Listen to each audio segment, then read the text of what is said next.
Tu sais ce qui est le fou? Ce n'est pas qu'un juge ait ordonné une arrestation au beau milieu de sa propre salle d'audience, c'est pourquoi il l'a fait. Juste parce qu'une jeune femme noire, témoin dans une affaire, était selon lui trop sexy. Ouais, t'as bien entendu, une chemise rouge, une jupe serrée, des talons, et d'un coup, elle devient une menace pour l'ordre public. Laisse-moi te raconter ce qui s'est passé dans le comté de Marville, un mardi matin comme les autres, du moins au début. Les avocats prenaient leur marque, les jurés s'installaient, les murmures flottaient dans l'air, et à travers les grandes fenêtres, la lumière découpait les bancs en stries dorées. Et puis, elle est entrée, Naïma Bellamy, 29 ans, une énergie calme mais puissante. Elle portait une blouse rouge, pas transparente, pas provocante, juste vive, et une jupe noire parfaitement ajustée, des talons moyens, des boucles d'oreilles dorées, un classeur sous le bras. Elle venait témoigner dans une affaire d'usage excessif de force par un officier. Rien de révolutionnaire, jusqu'à ce que le juge Pascal Monclerc, 60 et quelques années, la remarque.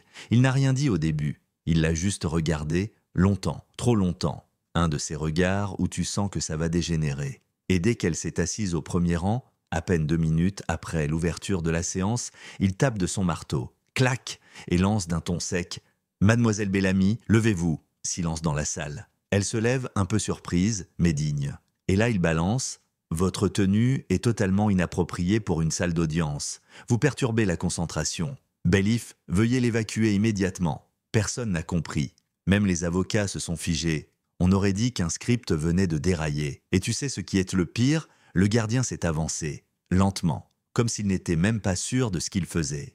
Et Naïma, au lieu de reculer ou de s'effondrer, elle lève la main sans crier et dit « Touchez-moi !» et vous aurez à répondre devant la presse, le barreau et ma propre avocate. Et là, twist, une voix s'élève du fond.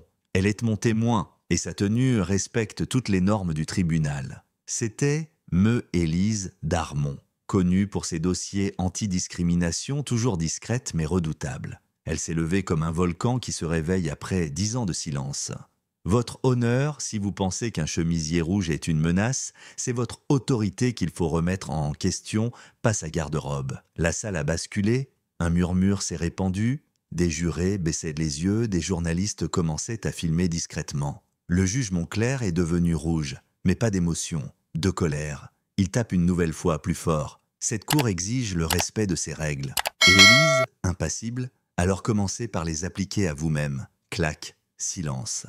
Naïma reste debout, le menton haut. Et là, le twist dans le twist, une femme du public, une dame d'environ 70 ans, cheveux blancs et canne à la main, se lève lentement et dit, en pointant le juge, « Vous m'avez expulsé en 1986 pour rire trop fort. Je m'en souviens encore.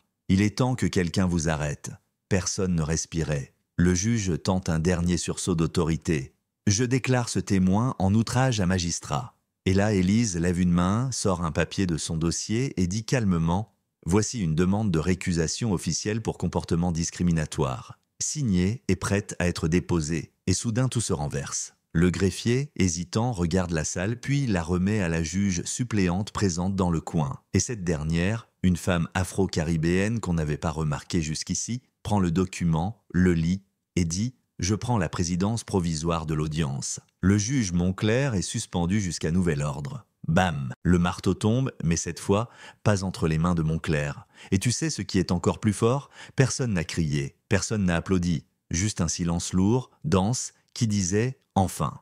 Monclerc a quitté la salle, blême, entouré de 2 officiers judiciaires. Naïma est restée droite, puis s'est tournée vers le public. Elle a souri, pas par arrogance, par dignité retrouvée. Dans les jours qui ont suivi, la vidéo a fait le tour des réseaux. Le hashtag Gerb et Respect pour Naïma a explosé. Les émissions de débat s'en sont emparées. Des éditos parlaient de la robe rouge qui a secoué la justice.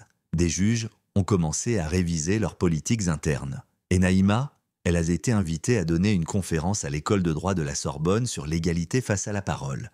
Mais ce n'est pas fini, parce qu'un an plus tard, à la même date, des dizaines de personnes, avocats, étudiants, anciens témoins, se sont réunis sur les marches du tribunal de Marville. Pas pour protester, pas pour crier, juste pour lire, chacun à leur tour, des extraits de lois oubliés, des promesses de neutralité, des engagements de respect, pour dire « on n'oublie pas et on ne se taira plus ». Alors dis-moi, tu penses que le juge a simplement appliqué le règlement ou qu'il s'est servi de son marteau comme d'une arme contre une femme qu'il a mis mal à l'aise?